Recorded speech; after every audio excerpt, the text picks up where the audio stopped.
Alors bonjour, chers amis, Jean-Marc Sobot. En fait, je viens rebondir sur l'actualité qui, comme vous le savez, cette intervention intéressante ou importante de Éric Tchindjé au sujet d'une négociation qui se serait faite auprès de Issa Chiroma.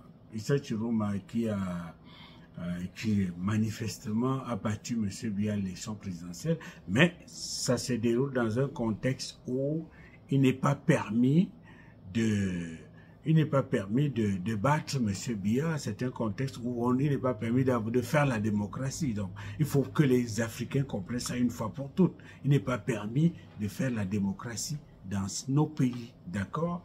Alors, M. Chiroma aurait donc été contraint par un chef d'État, et je peux vous dire tout de suite que c'est pas un chef d'État, c'est le président Tinubu du Nigeria. C'est pas un secret que je vous dévoile, il faut voir que depuis pas mal de temps, la France tire un peu par le bout du nez le Nigeria dans ses affaires. C'est-à-dire, vous avez vu Goodluck Jonathan pour aller bombarder Kadhafi, pour aller détruire la Libye. Il y avait Goodluck Jonathan. Pour aller en Côte d'Ivoire, il y a encore eu Goodluck Jonathan.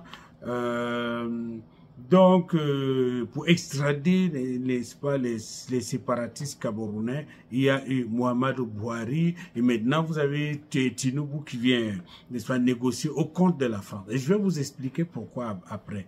Mais c'est juste pour l'instant, c'est pour vous dire que voilà, les solutions de M. Biya viennent de la France. Alors, c'est très important de voir un peu le schéma de la négociation. La négociation est basée sur le fait qu'ils disent que M. Biya, c'est genre maximum 2 ans, Chiroma, tu vas être le vice-président, donc le temps les 2 ans, après, bon, on va voir ce qu'on va voir, mais vous comprenez que voilà comment les puissances occidentales regardent le Cameroun. Ils se disent, ben, dans la démocratie, on s'en fout.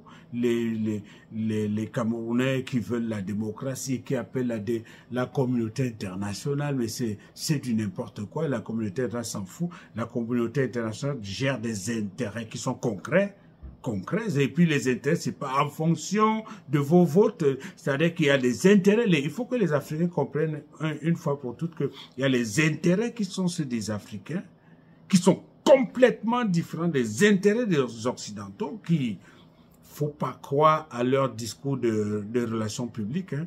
Donc, il faut pas croire à leur discours, donc ils ont d'autres intérêts qui sont des intérêts de positionnement stratégique, des intérêts qui sont des intérêts de ressources naturelles. Donc, il n'en a rien à foutre de ce que nous pensons, sinon il ne nous aurait pas soumis en esclavage et dans la colonisation. Donc, ils s'en foutent que de ce que nous... Donc, nous représentons des territoires, des positions stratégiques et puis des ressources naturelles. Il faut qu'on comprenne ça une fois pour toutes. Ouais, la communauté est venue nous sauver, ça fonctionne pas. Donc, c'était pour vous dire que donc la France donc négocie donc pour que Chiroma soit vice-président de M. Paul Biya, veut que... Bon, là, mais on est dans une négociation qui a eu lieu quand même il y a environ une semaine. Ça veut dire que en fonction du contexte camerounais qui, n'est-ce pas, va vers la calmie. Alors, l'intérêt de Chiroma en tant que vice-président ou bien en tant que quelqu'un qu'on va corrompre, l'intérêt baisse, c'est-à-dire que ça se joue sur le rapport de force. Donc, je voulais juste informer les Camerounais sur le fait que si quelqu'un vous dit que la France ne soutient pas Paul Biya, il vous ment. Pourquoi? Parce que les intérêts sont trop importants pour que ça passe du jour au lendemain de quelqu'un comme Biya qui symbolise la stabilité, et puis quelqu'un qui, n'est-ce pas, qui subitement a eu les votes des Camerounais. Donc, on a des intérêts absolument divergents. Donc, la France soutient mordicus M. Paul Biya. Alors, c'est tout ce que je voulais vous dire. Merci.